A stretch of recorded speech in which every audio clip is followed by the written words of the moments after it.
আমি যখন ছোট ছিলাম তখন আপা রুমে আমায় থাকতে দিত। আপা আমায় প্রতি রাতে গল্প শোনাতো, কিন্তু আমার বয়স যখন 14 তখন আমি ক্লাস 10-এ পড়তাম। তারপর থেকে আমার আপা আমায় তার রুমে থাকতে দিত না।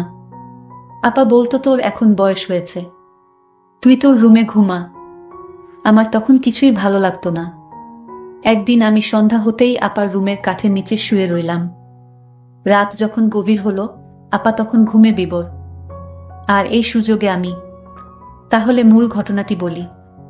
এটি আমার জীবনের একটি সত্য ঘটনা। আমরা 3 ভাই বোন। আমি সবার ছোট।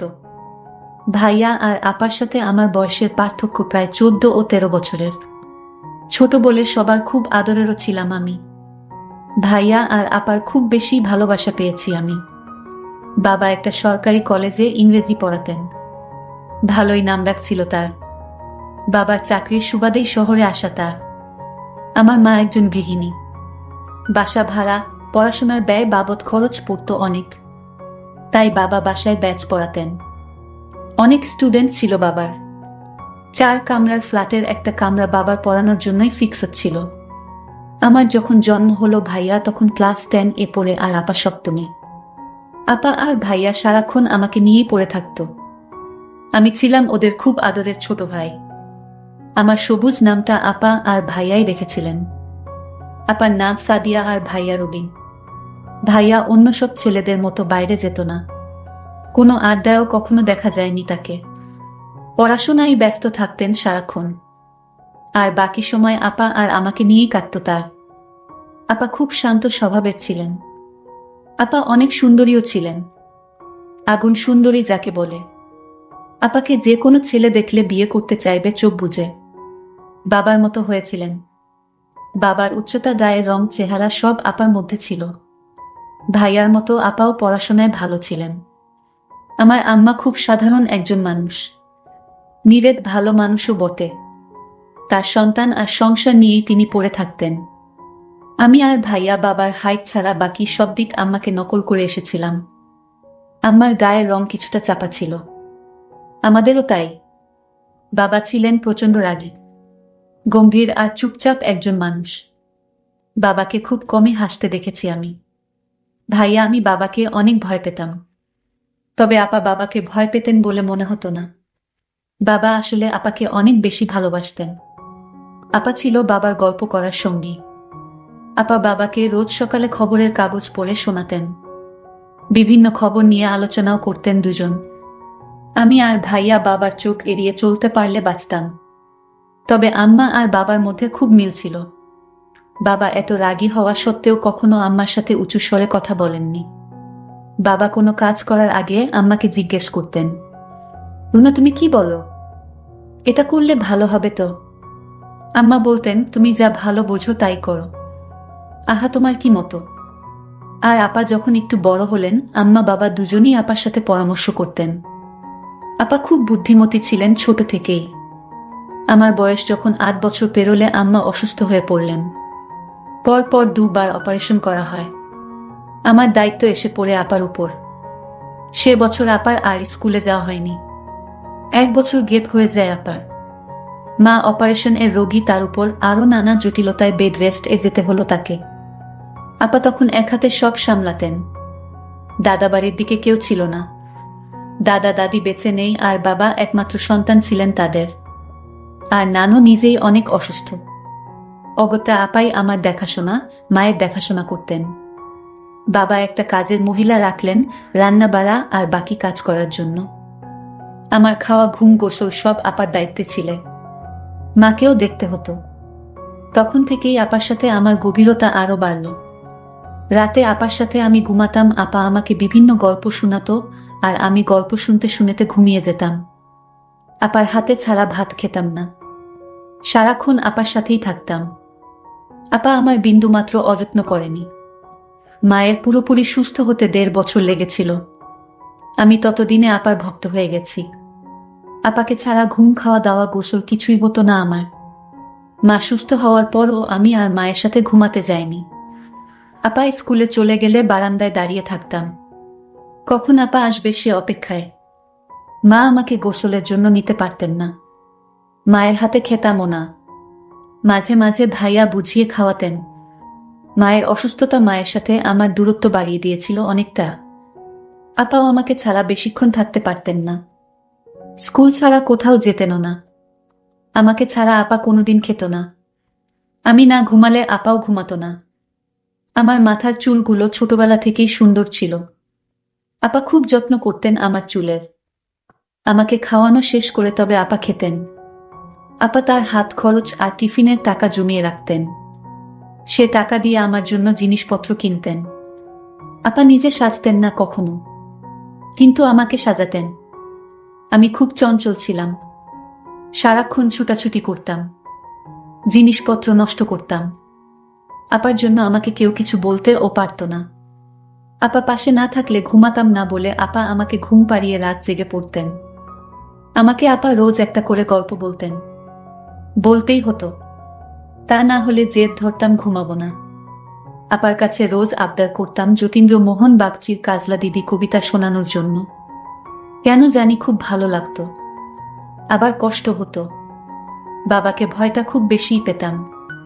বাবা যখন ছাত্রদের পড়াতেন তখন দরজার পাশে গিয়ে দাঁড়িয়ে থাকতাম। কখনো বাবার সাথে চোখাচোখি হয়ে গেলে দিতাম ভু করে দৌড়। পড়াশোনার হাতেখড়ি আপার হাতেই। একটু যখন বড় হলাম, স্কুলে ভর্তি হলাম, বাবা মাঝে মাঝে বলতেন তার কাছে বই খাতা নিয়ে যেতে। বাবা তার কাছে যেতে বললেই পেটে ব্যথার অজুহাতে শুয়ে থাকতাম। সেটাতে অনেক সময় কাজ হতো না। বাবা যখন পড়া ধরতেন আমার জানা পড়াগুলোও ভুলে যেতাম, আর ভ্যা ভ্যা করে কেঁদে দিতাম। আপা ছুটে এসে বাবাকে বলতেন, তুমি আবার ওকে বকেছ? বাবা বলতেন, আমি তো কিছুই বলিনি, ও এমনিতেই কাঁদছে। আপা আমাকে সেখান থেকে উঠিয়ে নিয়ে যেতেন আর বাবাকে বলতেন, থাক, তোমার আর ওকে পড়িয়ে কাজ নেই। যেদিন উক্ত ঘটনা ঘটত সেদিন রাতে আর ডাইনিং টেবিলে খেতে যেতাম না। ঘুমের ভান ধরে শুয়ে থাকতাম। আপা তখন রুমে এসে আমাকে শুনিয়ে শুনিয়ে বলতেন, আজকে ডাইনি বুড়ির নতুন একটা গল্প বলবো ভেবেছিলাম। কি আর করা, সবুজ তো ঘুমিয়ে গেছে। আমি তৎক্ষণাৎ উঠে বসে বলতাম, আপা বলো গল্পটা। আমি ঘুমাইনি। আমার কাণ্ড দেখে আপা হেসে গড়াগড়ি খেতেন। বাবা বা আম্মা কেউই কখনো আপার কথার বাইরে যায়নি। বাবা দেখতাম সব সিদ্ধান্ত নেওয়ার আগে আপার সাথে আলোচনা করতেন। আম্মাও তাই। আমি মোটেও আপা আর ভাইয়ার মতো হইনি। পড়াশোনার কাজ দিয়েও যেতাম না। সারাক্ষণ দুষ্টুমিতে ব্যস্ত ছিলাম। আপা টুকটাক পড়াতেন। একটু পরেই উঠে যেতাম। বই ছিঁড়ে কুটি কুটি করা ছিল আমার একটা অভ্যাস। পড়ার চেয়ে বেশি বইই ছিঁড়েছি আমি। ভাইয়া ততদিনে মেডিকেল এ চান্স পেয়ে চলে গেছেন অন্য শহরে। আপা বাবার কলেজেই পড়তেন। আমাদের বাসা থেকে খুব একটা দূরে ছিল না কলেজ। আমি বিকেলে বন্ধুদের সাথে গল্প করে বাড়িতে এসে দেখলাম আপা, আম্মা, বাবা সবাই চুপচাপ। বাবা প্রচন্ড রেগে আছেন, বোঝাই যাচ্ছে। আম্মা বারবার আঁচলে চোখ মুছছেন। আপাকে আস্তে করে জিজ্ঞেস করলাম, কি হয়েছে আপা? আম্মা কাঁদছেন কেন? আপা বললেন, তুই হাত মুখ ধুয়ে পড়তে বস। বড়দের কথার মধ্যে থাকতে হয় না বলেছি না? যা তুই। আপা আসছি। আপার কথা মতো রুমে চলে আসি। তবে একটু পর পর উকি দিচ্ছিলাম কি হয়েছে জানার জন্য। বুঝলাম না কিছুই। শুধু বাবাকে বলতে শুনলাম, এ বাসায় ওর নাম আর তুলবে না, ওর সাথে কেউ যোগাযোগ রাখবে না, ও যেন এদিকের পথও না মারায়। বাবা কার কথা বলেছেন বুঝতে পারিনি। তবে এরপর থেকে দেখতাম ভাইয়া আর আসতেন না।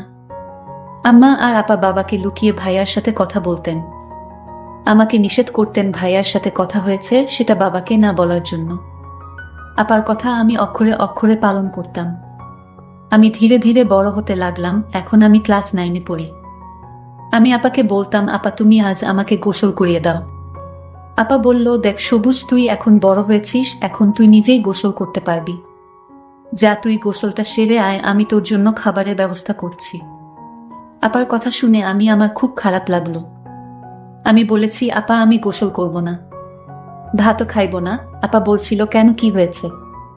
তুমি জানো না কি হয়েছে? ইদানিং দেখছি তুমি আমায় আগের মতো স্নেহ করো না। গোসল করিয়ে তারপর আমাকে নিয়ে ভাত খেতে বসতা, আর এখন কিছুই করো না। আমাকে তুমি দিন দিন দূরে ঠেলে দিচ্ছ কেন আপা? আমার যে তোমায় ছাড়া কিছুই ভালো লাগে না। আপা বলল, তুই বড় হয়েছিস, এখন তুই নিজে নিজে সব শিখে নে। 2 দিন পর তো আমি বাড়ি চলে গেলে তখন তোর গোসল খাওয়া দাওয়া তোর করতে হবে। আমি আপুর কথা শুনে আপাকে বললাম, আমি তোমাকে কোনোদিন বাড়ি যেতে দিব না। আমাকে ছেড়ে চলে গেলে আমি কিন্তু মরে যাব বলে দিলাম। আমি এসব বলতে বলতে কান্না করতে লাগলাম। আপা বলল, ঠিক আছে, কান্না করিস না, চল তোকে গোসল করিয়ে দেই। আপা যখন আমায় গোসল করিয়ে দিচ্ছিল তখন আমার কেমন জানি লাগছিল। আমার শরীরটা ঘামতে শুরু করলো। আপা জিজ্ঞেস করলো, কিরে তোরে গোসল করালাম, তারপরও তুই এভাবে ঘামতেছিস কেন? আমি আমার ভাইয়ের কথা শুনে অবাক হয়ে হলাম। সবুজ এসব কি বলছে? সবুজ তো কোনোদিন এই কথা আমাকে বলেনি। আজ কেন বলল? আমি বুঝতে পারছিলাম ভাইয়ের মনে মনে কি চলছিল। যাই হোক, তাকে গোসল করিয়ে ঘরে এসে খাবার দিলাম। আমি বললাম, নে এবার খেয়ে নে। সবুজ বলল, না আমি খাবো না। কেন খাবি না? নিজের হাতে খেয়ে নে। আমি বললাম, আপা তুমি তোমার হাত দিয়ে ভাত খাইয়ে দাও। তোমার হাতে ছাড়া ভাত না খেলে আমার পেট ভরে না আপা। আমি আপার সাথে ঘনিষ্ঠ হতে লাগলাম। আর একটা সুযোগ খুঁজতেছিলাম, কিভাবে পাওয়া যায়। আমার কিছু করার ছিল না, ছোট ভাইয়ের বায়না আমি কিছুতেই ফেলতে পারলাম না। তাকে নিজ হাতে ভাতও খাইয়ে দিলাম। রাতে পড়া শেষ করে আপার রুমে গিয়ে শুয়ে পড়লাম। সবুজ, তুই এখন থেকে তোর নিজের ঘরে ঘুমাবি। তোর রুমে যা সবুজ। কেন আপা, আমাকে কেন এভাবে তাড়িয়ে দিচ্ছ? আমি তোমার রুমেই ঘুমাবো। বুঝেছি, এখন তুমি আর আগের মতো আমাকে গল্প শোনাও না, তোমার রুমে থাকতে দাও না। এটার কারণ এখন আমি তোমার বোঝা হয়ে গেছি। আরে না ভাই, তুই আমার কাছে কোনোদিনই বোঝা হবি না। তুই বুঝিস না কেন, তুই এখন বড় হয়েছিস। আমি কিছু বুঝি না, আমি এখানে থাকবো আপা। আমার একা একা ঘুমাতে ভয় লাগে। আপু তখন বলল, তোরে আমি বুঝিয়ে পারলাম না। ঠিক আছে, তাহলে চুপচাপ ঘুমাবেন, বেন করবি না। আমি মনে মনে ভাবলাম, ও হয়তো ছোটবেলা থেকে আমার আদরে বড় হয়েছে, তো তাই এখন আর আমাকে ছাড়া থাকতে চায় না। কিন্তু আমার এই ধারণা সম্পূর্ণ ভুল ছিল। আমার ভাই যে দিন দিন এত দুষ্ট হয়ে যাবে তা আমি ভাবতেই পারি না। আমি একদিন সবুজকে দেখলাম স্কুলে একটা মেয়ের সাথে গল্প করছে। আমি ভাবলাম, এই বয়সেই ভাইটা মেয়েদেরকে নিয়ে গল্প করে। সবুজ যখন বাড়িতে ফিরল, আমি তাকে জিজ্ঞেস করলাম, তুই মেয়েদের সাথে গল্প করিস কেন? সে বলল, আপা আমি একটা অঙ্ক বুঝি নাই, আর তাই আমার বান্ধবীদের কাছ থেকে অঙ্কটা বুঝে নিলাম। সবুজ আমার সাথে কতটা মিথ্যা বলেছে। আমি আজ তাকে বললাম, সবুজ আজ থেকে আমার রুমে তোর থাকা বন্ধ। কারণ ইদানিং দেখছি তুই কেমন জানি হয়ে গেছিস। তোর নজর ভালো না, আমার রুমে থাকতে পারবি না। তখন সে আমার সাথে রাগ দেখিয়ে বলল, ঠিক আছে ঠিক আছে, আমি তোমার রুমে আর থাকবো না আমি। কিন্তু সবুজ তা মুখেই রাগ দেখিয়ে বলেছিল, কিন্তু রাতে সে আমি শোয়ার আগেই কাঠের তলে লুকিয়ে পড়ল। এটা আমি কিছুতেই জানতাম না। আমি সবুজকে খুঁজতে লাগলাম, সবুজ তুই কই গেলি? সবুজের রুমে গিয়ে দেখলাম সবুজ নেই। সবুজ তো আমার ঘরের কাঠের নিচে শুয়ে রইল। তা আমি দেখিনি। আমি মাকে জিজ্ঞেস করলাম, মা সবুজ কোথায়? মা বলল, সবুজ তো আজ তো বলে গেল তোর ফুফুর বাড়িতে যাবে, আজ আসবে না। আমি মনে করলাম সবুজ কি আমার সাথে রাগ করে চলে গেল। কিন্তু বন্ধুরা, সবুজ যায়নি। সবুজ আমার রুমে কাঠের নিচে শুয়ে আছে। কেন শুয়ে রইল তা জানতে পারবেন, এবং আমার সাথে কি করতে চায়। মার কথা শুনে আমি ভাবলাম হয়তো সবুজ তার ফুফুর বাসায় চলে গেছে, আর তাই আমিও নিশ্চিন্তে ঘুমিয়ে পড়লাম। আমি যখন ঘুমিয়ে পড়লাম তখন সবুজ কাঠের তল থেকে ধীরে ধীরে আমার কাঠে বসল। সবুজ দেখল আমি ঘুমে বিভোর হয়ে রয়েছি। সবুজ তখন ধীরে ধীরে আমার কাঠে বসল, তারপর আমার পাশে শুয়ে পড়ল। ঠিক তখনই সুকেশের উপর থেকে বিড়াল লাফ দিয়ে টেবিলে পড়তেই একটা শব্দ হলো। শব্দটা শুনে আপা লাফ দিয়ে উঠে এবং ভয় পেয়ে যায়। তখন দেখল আমি তার কাঠে শোয়া অবস্থায়, সবুজ ঘুমের ভার করে শুয়ে রইল। আমি তখন সবুজকে বললাম, এ সবুজ, তুই আমার রুমে কি করে এলি? আমি তো দরজা লক করে ঘুমিয়েছিলাম। তাহলে তুই এখানে কি করে আসলি? আমার তো মাথায় কাজ করছে না। সবুজের উদ্দেশ্যটা কি আমি তা খুঁজে বের করার জন্য। আমি সবুজকে বললাম, তুই আমার রুমে কি করে আসলি? সে তখন বলল, আপা তুমি যখন বলেছিলে আজ থেকে আর আমাকে তোমার রুমে থাকতে দিবে না, তখন আমি বুদ্ধি করে আমি তোমার কাঠের নিচে আগে থেকেই শুয়েছিলাম। কারণ তোমার রুম আমায় জাদু করে ফেলেছে। তোমার এই রুমটা ছাড়া আমার ঘুম আসে না। এসব বাজে কথা রেখে যা ঘুমাতে, যা তোর রুমে। আমি বললাম ঠিক আছে। আমার আপার প্রতি এক অন্যরকম অনুভূতির সৃষ্টি হলো। আপাকে চাই। পরের দিন আমি ভাবলাম আজ আমার যে করে হোক আপার রুমে থাকতেই হবে, আর আমার হিসাবটা সেরে নিতে হবে। আমি আজ সন্ধ্যা হতেই আপার রুমে আগে থেকেই আলমারির পিছনে লুকিয়ে পড়লাম, কারণ এখন আর আপা আমায় তার রুমে থাকতে দেয় না, বলে আমি নাকি বড় হয়ে গেছে তাই। আপা তখন খাওয়া দাওয়া শেষ করে আপার রুমে ঘুমাতে এলো। রাত যখন গভীর হলো, আপা যখন ঘুমিয়ে পড়ল, আমি আলমারির পিছন থেকে আস্তে করে বেরিয়ে আসলাম।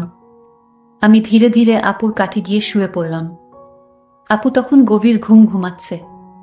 এর মধ্যেই হঠাৎ আমি লক্ষ্য করলাম রুমে জানালা দিয়ে একটি ছেলে পিস্তল হাতে নিয়ে জানালাটা এক ধাক্কায় ভেঙে দিল। তার হাতে এত শক্তি ছিল। আমি তখন ঘুমের ভান করে শুয়েছিলাম আপুর পাশে। ছেলেটি এসেই আপুকে আঘাত করবে এই মুহূর্তেই আমি তার পিস্তলটা হাতে ধরে ফেলি। তখন ছেলেটি আমায় এক ধাক্কা মারল, আমি আপার উপরে পড়ে গেলাম। আপা তখন জেগে গেল। ছেলেটি আমাকে তুলে একটা থাপ্পড় মেরে দেয়ালে ফেলে দিল। আমি তখন একটা পাথরের বল দিয়ে ছেলেটি মাথায় আঘাত করলাম। ছেলেটি তখন দৌড়ে পালিয়ে গেল। ছেলেটি আপার ক্ষতি করতে চেয়েছিল, কিন্তু ভাই হিসেবে আমি আপাকে ছেলেটির হাত থেকে রক্ষা করলাম। আমি মাথায় একটু আঘাত পেলাম। আপা তখন বলল, এটা কেমন করে হলো? আর তুই আজও আমার রুমে? আপা তুমি আমাকে অযথা সন্দেহ করছো। আমি তোমার ঘরে কেন থাকতে চাইতাম জানো? তোমাকে পাহারা দেওয়ার জন্য।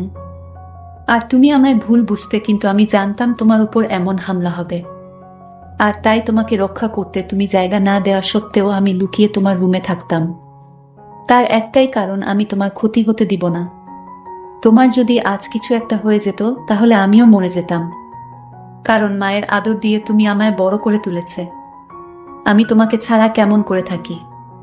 আপা তখন আমাকে জড়িয়ে ধরে কান্না শুরু করলো আর বলতে লাগলো, তুই আমায় এত ভালোবাসিস, আজ তোর নিজের জীবন বাজি রেখে নিজের বোনকে বাঁচাইলি। আমি হাও মাও করে কান্না করে বললাম, আপা আমি তোকে কিছুতেই হারাতে দিব না। যেদিন ওই ছেলেটি আমাকে হুমকি দিয়ে বলেছিল তোর বোনকে বিয়ের প্রস্তাব দিয়েছিলাম, আর তাই তোর বোন আমাকে থাপ্পড় মেরেছিল, এর প্রতিশোধ আমি তোর বাড়িতে গিয়েই নিব।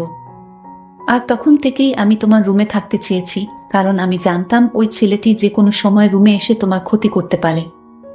আর তাই তোমাকে পাহারা দেওয়ার জন্যই আমি তোমার রুমে তোমার বিনা অনুমতিতে থাকতে চেয়েছি। আপা গর্ব বলল, প্রতিটা ঘরে ঘরে যেন তোর মতো ভাইয়ের জন্ম হয়। বন্ধুরা, আজকের গল্পটি কেমন লাগলো তা অবশ্যই কমেন্ট করে জানাবেন। আর এরকম নতুন নতুন ভিডিও পেতে আমার চ্যানেলটি সাবস্ক্রাইব করে পাশে থাকবেন। ধন্যবাদ।